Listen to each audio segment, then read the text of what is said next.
Assalamualaikum warahmatullahi wabarakatuh. Innal hamdalillah nahmaduhu wa nasta'inuhu wa nastaghfiruh wa na'udzu billahi min shururi anfusina wa min sayyiati a'malina. May yahdihillahu fala mudilla lahu wa man yudlil fala hadiya lahu. Asyhadu an la ilaha illallah wa la syarika lah wa asyhadu anna Muhammadan abduhu wa rasuluh. Allahumma salli wa sallim wa barik ala Muhammadin wa ala alihi wa sahbihi ajma'in. Allahumma alimna ma yanfa'una wanfa'na bima 'allamtana wa zidna ilma. Alhamdulillahi rabbil alamin. Senantiasa lisan kita bersyukur kepada Allah Subhanahu wa taala. Senantiasa lisan kita memuji Allah Subhanahu wa taala atas segala nikmat yang dilimpahkan kepada kita. Kita bermohon kepada Allah Subhanahu wa taala, semoga Allah Subhanahu wa taala senantiasa memberikan taufik dan hidayahnya kepada kita semua untuk senantiasa istiqomah di atas sunnahnya Nabi alaihi salatu wassalam hingga akhir zaman. Salawat dan taslim semoga senantiasa tersampaikan kepada junjungan kita Nabi besar Muhammad sallallahu alaihi wasallam. Semoga salawat juga tersampaikan kepada para sahabat beliau, keluarga beliau, dan orang yang senantiasa istiqomah di atas sunnahnya Nabi alaihi salatu wasallam tanpa terkecuali. Hadirin sekalian, insyaAllah pada kesempatan ini kita akan melanjutkan kajian kita dari ensiklopedia larangan dalam syariat. Yaitu kita akan masuk pada bahasan berkaitan dengan menampakkan kesolehan di kala ramai namun bermaksiat di kala sendirian. Ya, menampakkan kesolehan di kala ramai namun bermaksiat di kala sendirian. Hadirin sekalian, ya, ketahuilah bahwasanya di antara perkara yang sering menyerang sebagian dari kaum muslimin yaitu perkara nifak amali, yaitu perkara nifak amali, di mana mereka melakukan ya kemunafikan, menampakkan kepada manusia di hadapan ramai yaitu kebaikan-kebaikan dari dirinya, kesolehan gitu kan, dia tampakkan dia seolah-olah alim, tapi ketika dia bersendirian dia tampakkan kemaksiatan itu kepada Allah Subhanahu wa taala. Dan itu adalah nifak amali. Tentu ini adalah perkara yang sangat berbahaya sekali. Sangat berbahaya. Kenapa demikian? Karena di sini kita ya meremehkan Allah Subhanahu wa taala. Berarti di sini kita meremehkan Allah Subhanahu wa taala. Kenapa demikian? Di hadapan manusia kita tampakkan kebaikan-kebaikan. Berarti kita ya, memperhatikan apa ya? Bukan memperhatikan. Berarti kita hanya memperhitungkan diri kita di hadapan manusia. Ya, komentar manusia yang kita harapkan. Akan tetapi ketika di hadapan Allah Subhanahu wa taala, ketika bersendirian, dia tidak memperhitungkan bagaimana respon yang akan diberikan oleh Allah Subhanahu wa taala sebagai akibat dari maksiat yang ia lakukan. Hadirin mengenali Allah Subhanahu wa taala dalam hadis yang cukup masyhur ya. Nabi alaihi salatu wasallam memberikan wasiat kepada kita ya, ittaqillah haitsu ma kunta. Bertakwalah kepada Allah dimanapun kita berada. Watbi sayyi'atal hasanata tamhuha. Dan iringilah perbuatan buruk dengan perbuatan baik. Wa khaliqin nasa bi khuluqin hasanin. Ya. Dan bergaulah dengan manusia dengan pergaulan yang baik, ya. Dan seterusnya. Jadi Nabi alaihi salatu wasallam mewasiatkan kepada kita agar kita ittaqillah haitsu ma kunta, bertakwa kepada Allah dimanapun kita berada. Bertakwa kepada Allah Subhanahu wa taala dikala di hadapan manusia, dan bertakwa kepada Allah Subhanahu wa taala dikala kita tidak berada di hadapan manusia. Karena banyak orang di zaman ini yang mereka bersembunyi di balik baju yang seolah-olah itu adalah bajunya orang alim. Mereka bersembunyi di bawah titel-titel. Mereka bersembunyi di bawah gelar-gelar yang diberikan manusia. Mereka digelari oleh manusia dengan gelar-gelar yang baik, begitu kan? Akan tetapi itu hanya tameng saja, itu hanya barrier saja, di mana dengan itu mereka ternyata menampakkan kemaksiatan di kala mereka di dalam kesendirian. Hadirin sekalian, di sini Syaikhul menukil sebuah dalil berkaitan dengan masalah ini. Ya. Dan ini tentu hadis ya, yang ditujukan kepada orang munafik. Kata Nabi alaihi salatu wasalam, la'a'lamanna aqwaman min ummati. Sesungguhnya aku mengetahui beberapa golongan dari umatku. Ya'tuna yaumal qiyamati bihasanatin amsali jibali tihamata bayda. Ya. Mereka datang pada hari kiamat kelak dengan kebaikan-kebaikan seperti gunung Tihamah putih, besar begitu. Mereka nanti datang dengan pahala yang luar biasa menggunung begitu, ya. Faj'aluhallahu haba'an mansura. Tapi Allah kemudian menjadikannya seperti bulu yang dihamburkan. Ya. Lalu Nabi SAW melanjutkan penjelasan beliau setelah ditanya, ya, ama innahum ikhwanukum. Ketahuilah mereka itu saudara kalian, ya. Wa min jildatikum, mereka juga dari jenis-jenis kalian, manusia juga, ya. Wa ya'khuduna minal laili kama ta'khuduna. Mereka juga melakukan ibadah di malam hari sebagaimana juga kalian, ya. Walakinnahum aqwamun idza khalau bi maharimillahin tahakuha. Akan tetapi ketika mereka bersendirian, ketika mereka tidak di hadapan manusia, mereka sibuk dengan larangan Allah Subhanahu wa taala dan mereka sibuk melanggar larangan Allah Subhanahu wa taala. Ya. Ini diriwayatkan oleh Ibnu Majah. Dan ini hadis sahih. Ya. Jadi hadis ini menunjukkan sebetulnya kondisi orang munafik, ya. Meskipun munafik yang dimaksud di sini adalah munafik amali, bukan munafik i'tiqad. Hadirin sekalian, ya, jadi kata Nabi alaihi salatu wassalam, amalan orang munafik itu pada hari kiamat nanti akan didatangkan gitu menggunung luar biasa. Akan tetapi berangkat dari kemunafikan yang mereka lakukan, ternyata itu membuat amalan mereka menjadi sia-sia. Ya. Jadi ketika seseorang itu dalam persendirian, kemudian dia bermaksiat kepada Allah Subhanahu wa taala, ya, bukan berarti dia hanya di dalam bukan berarti dia hanya di dalam kondisi sendirian, bukan, ya. Masuk juga sebetulnya seseorang, ya, dalam kondisi sendirian dia bermaksiat kepada Allah Subhanahu wa taala. Akan tetapi masuk juga pada konteks, ya, misalnya dua orang sahabat, ya, ketika mereka di hadapan manusia ramai, ya, mereka baik, ya, good boy. Tapi ketika mereka kembali ke rumah mereka kemudian bermaksiat kepada Allah Subhanahu wa taala. Apakah mereka kemudian minum minuman keras misalnya, ya. Apakah mereka kemudian menonton hal-hal yang memang tidak pantas untuk dilakukan, yang ditonton misalnya, tontonan-tontonan yang enggak bagus. Atau misalnya ketika mereka pulang ke rumah mereka kemudian berzina misalnya, ya. Itu kan dilakukan tidak di hadapan manusia, akan tetapi dilakukan ketika mereka tidak berada di hadapan manusia. Atau misalnya ada kelompok sesat misalnya, ya. Mereka tidak menampakkan kesesatan itu di hadapan manusia, akan tetapi mereka hanya menampakkan kesesatan itu, melakukan kesesatan yang mereka lakukan eksklusif, tidak di hadapan manusia, akan tetapi hanya di lingkungan jamaahnya saja. Hanya di lingkungan jamaahnya saja. Jadi mereka itu bermaksiat ketika mereka itu bertemu dengan orang yang sefrekuensi atau setipe dengan mereka. Ya. Kan ada tuh sebagian dari aliran-aliran itu yang mempunyai amalan-amalan khusus dan itu terindikasi sesat. Ya, terindikasi sesat. Nah, dan itu mereka lakukan kadangkala tidak di hadapan khalayak umum. Ya. Karena itu bisa memantik polemik di masyarakat. Akan tetapi itu mereka lakukan secara tersembunyi, eksklusif, dan hanya di kalangan mereka saja.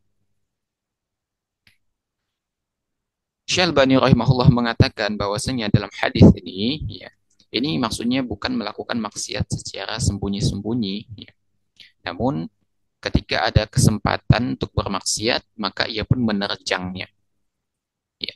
Artinya setiap peluang, ya, setiap seseorang mendapatkan peluang untuk dia bermaksiat, maka dia masuk dalam ancaman hadis ini, di mana amalannya diancam akan sia-sia. Ya, akan sia-sia.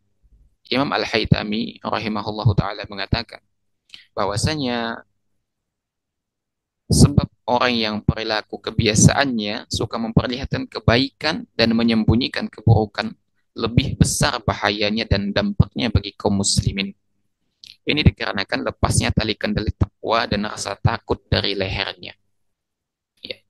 Jadi kata Imam Al-Haytami, seseorang itu yang menampakkan kebaikan, ya, tapi ketika dia dalam bersendirian dia menampakkan keburukannya kepada Allah Subhanahu wa taala, ini lebih besar bahayanya, ya, dampaknya lebih besar bagi kaum muslimin. Kenapa demikian? Karena berarti dia sudah melepas kekang takwa, tali takwa dari lehernya. Ya. Jadi pada saat itu dia tidak lagi mementingkan Allah Subhanahu wa taala. Berarti amalannya yang ia lakukan bukan lagi mengharapkan ridho Allah Subhanahu wa taala. Akan tetapi bagaimana mengharapkan respon atau pujian dari manusia. Itu yang ia harapkan. Berkata Syekh Tohlawi, ya. Ini berarti bahwa jika seseorang melakukan maksiat secara sembunyi-sembunyi, bukan berarti dia boleh, ya, mengabarkannya kepada manusia, oh saya sudah melakukan ini, saya sudah berzina, ya, saya sudah minum minuman keras, ya, saya sudah menonton film-film porno misalnya, bukan begitu. Ya. Bahkan ia wajib menyimpannya untuk dirinya sendiri. Ya. Maksudnya adalah ketika dia bermaksiat, dia tidak perlu mengumbarnya kepada manusia. Bukan berarti boleh mengumbar kemaksiatan kepada manusia gitu. Ya.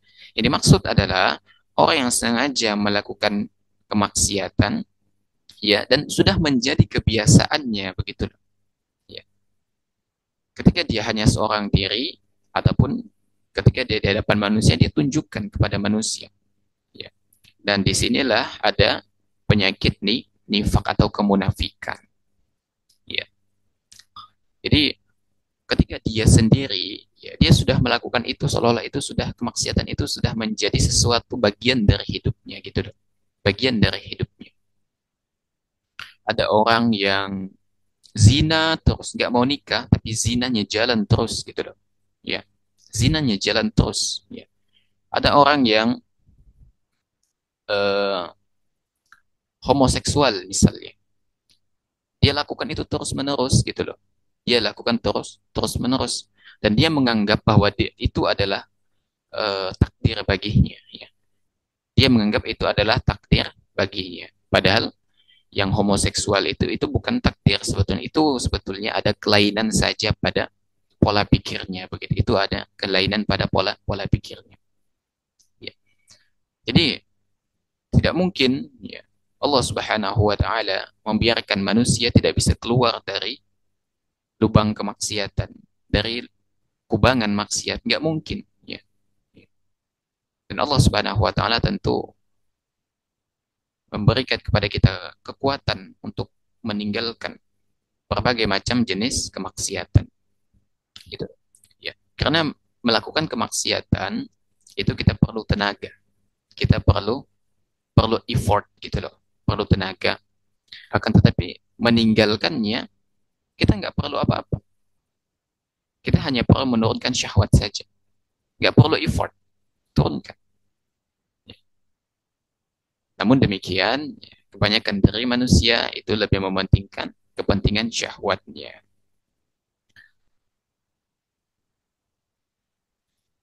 Hadirin bukan oleh Allah Subhanahu wa taala. Jadi bertakwa kepada Allah Subhanahu wa taala dimanapun kita berada. Ada orang yang ketika berada di hadapan manusia itu luar biasa sekali, luar biasa. Makanya ini perhatian sebetulnya untuk siapapun, untuk antum, ya, yang udah ngaji misalnya. Hendaknya ini perhatikan baik-baik. Ya. Jangan hanya bertakwa ketika di hadapan manusia. Jangan hanya bertakwa ketika mengharapkan pujian manusia. Jangan hanya bertakwa ketika di hadapan mertua. Lah, itu nggak ada manfaatnya sama sekali. Antum hanya melakukan kesia-siaan saja. Antum hanya melakukan kesia-siaan saja. Oleh karena itu, ketika kita melakukan kebaikan, jangan pernah menantikan atau jangan pernah mengharapkan respon positif manusia. Nggak perlu. Antum ingin melakukan kebaikan, lakukan saja. Lakukan saja. Tanpa memperdulikan respon atau komentar manusia. Komentar manusia itu nggak penting.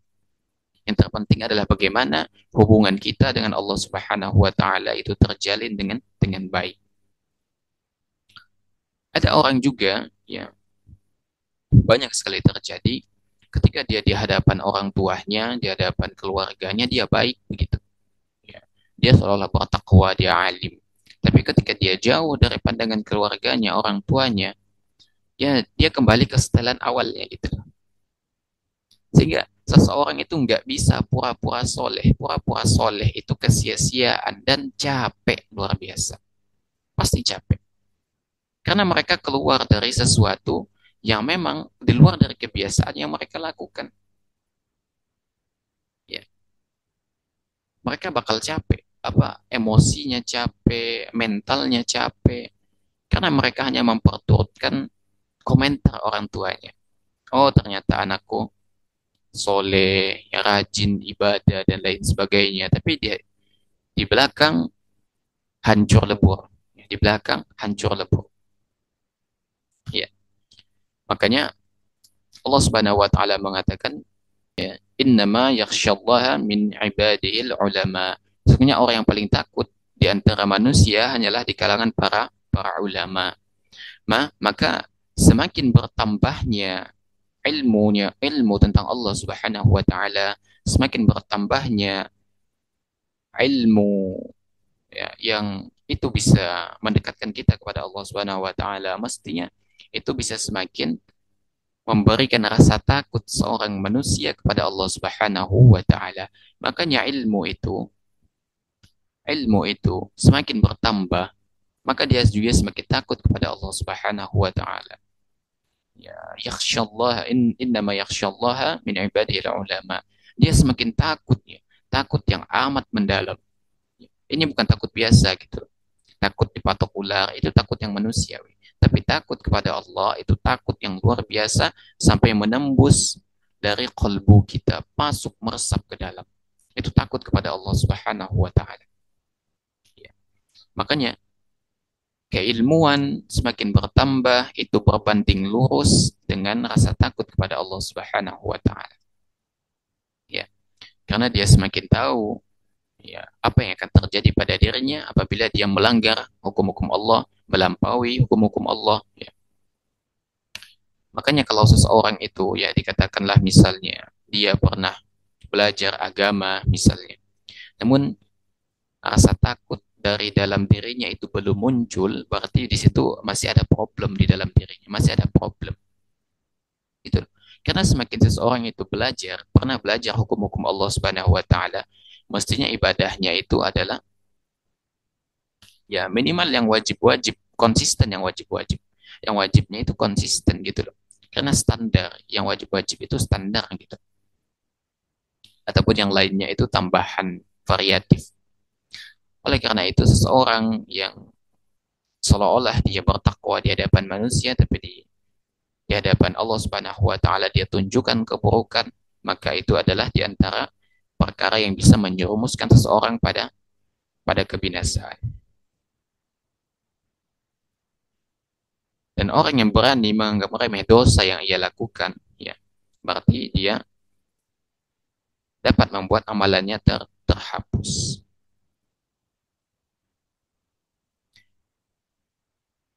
Syekh Muhammad Al-Mukhtar Asy-Syinkiti rahimahullahu taala mengatakan ya bahwa orang yang melakukan maksiat sembunyi-sembunyi namun penuh penyesalan ya orang itu bukan orang yang merobek merobek tabir untuk menerjang yang haram. Namun orang semacam ini mengagungkan syariat Allah Subhanahu wa taala. namun ia hanya terkalahkan saja oleh syahwatnya. Adapun yang bermaksiat lainnya, yang melakukan maksiat dalam keadaan berani, yang menganggap remeh dosa gitu loh. Itulah yang membuat amalannya terhapus. Jadi ketika seseorang itu melakukan kemaksiatan, namun dia tetap yakin bahwasanya, oh ini adalah dosa besar begitu, oh ini adalah maksiat. Dia merasa berdosa, dia merasa kotor dengan maksiat tersebut. Ya. Bagi orang itu masih hanif sebetulnya, masih lurus, akan tetapi hanya saja dia terpedaya oleh syahwatnya. Adapun kata Syekh Kiti, yang menyebabkan pahala seseorang itu terhapus adalah apabila seseorang itu menganggap remeh, menganggap biasa dari maksiat yang ia lakukan. Maksiat yang ia lakukan. Dia menganggap remeh, menganggap biasa gitu loh. Ya. Allah Subhanahu wa taala berfirman, "A'udzu billahi minasyaitonir rajim. Innal ladzina yakhshawna rabbahum bil ghaibi lahum maghfiratun wa ajrun kabir. Wasirru qawlakum aw ijharu bihi innahu alimun bidzatis sudur." Allah Subhanahu wa taala berfirman, sesungguhnya orang-orang yang takut kepada Tuhannya, takut kepada Rabb-nya, di saat mereka tidak tampak di hadapan yang lainnya, mereka akan memperoleh ampunan dan pahala yang besar. Dan rahasiakanlah perkataanmu atau lahirkanlah, sesungguhnya Dia Maha mengetahui segala isi hati. Ya.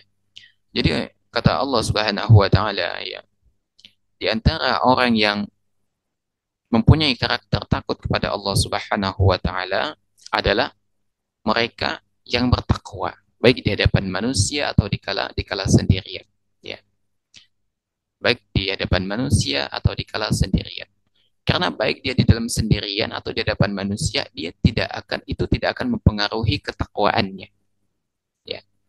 Justru ketika seseorang itu bertakwa di hadapan manusia, maka mestinya seseorang ketika tidak di hadapan manusia dalam kondisi sendirian, dia harus semakin bertakwa lagi kepada Allah Subhanahu wa taala. Karena godaan ketika sendirian dibanding hadapan manusia itu lebih besar. Sehingga perlu seseorang untuk memaksakan dirinya untuk meninggalkan larangan-larangan Allah Subhanahu wa taala.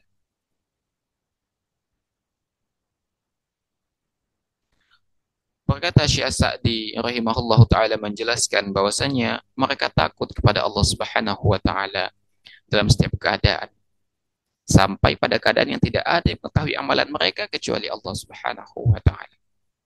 Mereka tidak melakukan maksiat dalam kesunyian. Mereka pun tidak mengurangi ketaatan ketika itu. Ya. Jadi orang yang benar takut kepada Allah Subhanahu wa taala, mereka takut bermaksiat di hadapan manusia, terlebih di hadapan Allah Subhanahu wa taala di dalam mereka dalam kondisi kesendirian. Ya. Kita tahu bahwasanya ketika kita bermaksiat dalam kondisi sendirian, di rumah, di kamar, gak ada yang tahu. Gak ada yang tahu kecuali diri kita dan Allah Subhanahu wa taala. Dan ketika seseorang itu berani bermaksiat dalam kondisi dia sendirian, maka berarti dia meremehkan Allah Subhanahu wa taala. Dia meremehkan Allah Subhanahu wa taala. Kenapa demikian? Bagaimana mungkin di hadapan manusia dia tidak berani, sedangkan di hadapan Allah dia berani, lancang gitu. Maka dia berarti meremehkan Allah Subhanahu wa taala. Oleh karena itu, ingat bahwasanya kita tidak bisa bersembunyi dari Allah Subhanahu wa taala. Kita mungkin bisa bersembunyi dari hadapan manusia, tapi kita tidak bisa bersembunyi dari hadapan Allah Subhanahu wa taala. Kita mungkin bisa mengelabui manusia dengan gelar kita, ya, dengan gelar yang disematkan oleh manusia, ya. Gelar-gelar baik, gelar ustadz, gelar kiai, gelar santri, itu kan gelar-gelar yang disematkan oleh manusia. Akan tetapi kita tidak bisa bersembunyi dari hadapan Allah Subhanahu wa taala. Makanya Allah mengatakan, "Yastakhfuna minan nasi wa la yastakhfuna minallahi wa huwa ma'ahum." Kata Allah Subhanahu wa taala, mereka bersembunyi dari manusia, akan tetapi mereka tidak bisa bersembunyi dari hadapan Allah Subhanahu wa taala. Karena Allah bersama mereka. Jadi meskipun antum bersembunyi melakukan kemaksiatan, sejatinya antum gak bisa bersembunyi dari pandangan Allah Subhanahu wa Ta'ala. Meskipun antum tertutup dari pandangan manusia. Oleh karena itu, ketika seseorang melakukan kemaksiatan dalam kondisi sendirian, dia hanya rajin ke masjid ketika di hadapan manusia. Akan tetapi ketika dia malas, ya udah, dia nggak ke masjid. Atau bahkan mereka lalai dari sholatnya. Sholat di luar waktunya. Maka itu adalah juga di antara termasuk di antara bentuk maksiat kepada Allah Subhanahu wa taala dikala sendirian. Dia hanya bersemangat di hadapan orang ramai, tapi ketika tidak ada orang, dia bermalas-malasan. Dia bermalas-malasan.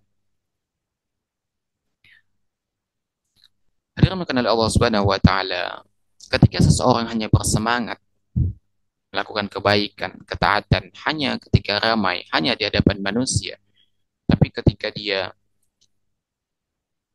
terlindung dari pandangan manusia, atau dia hanya berada di dengan orang sefrekuensi yang sama-sama buruk dengannya, dia lemes dalam melakukan kebaikan, lemes. Ya. Oleh karena itu kata Syekh Al-Utsaimin adalah di antara bentuk riya. Di antara bentuk riya adalah ketika seseorang suka melakukan kemaksiatan kepada Allah Subhanahu wa taala secara diam-diam dan tidak ada yang melihat dia kecuali Allah Subhanahu wa taala. Akan tetapi ketika di hadapan manusia, dia menunjukkan takut yang amat luar biasa kepada Allah ketika berada di hadapan orang banyak. Ya, maka itu adalah di antara bentuk riya. Ya, riya. Dia mengharapkan komentar manusia, pujian manusia. Masya Allah ya. Si fulan ini luar biasa ibadahnya. Ya, luar biasa soleh. Ya, terlihat nih dari tampilan visualnya, pakaiannya, dan lain sebagainya. Dia ini rajin ngaji gitu loh. Dia ini dulu pernah belajar agama, pernah mondok, dan lain sebagainya gitu. Akan tetapi ketika dikala sendirian, yang dia tampakkan adalah maksiat kepada Allah Subhanahu wa taala. Maka ini adalah di antara bentuk riya. Ya, di antara bentuk riya. Karena orang munafik itu tidak lain yang ditampakkan kecuali yang baik-baik saja. Akan tetapi hatinya itu sebenarnya menyimpan kerusakan, menyimpan kefajiran.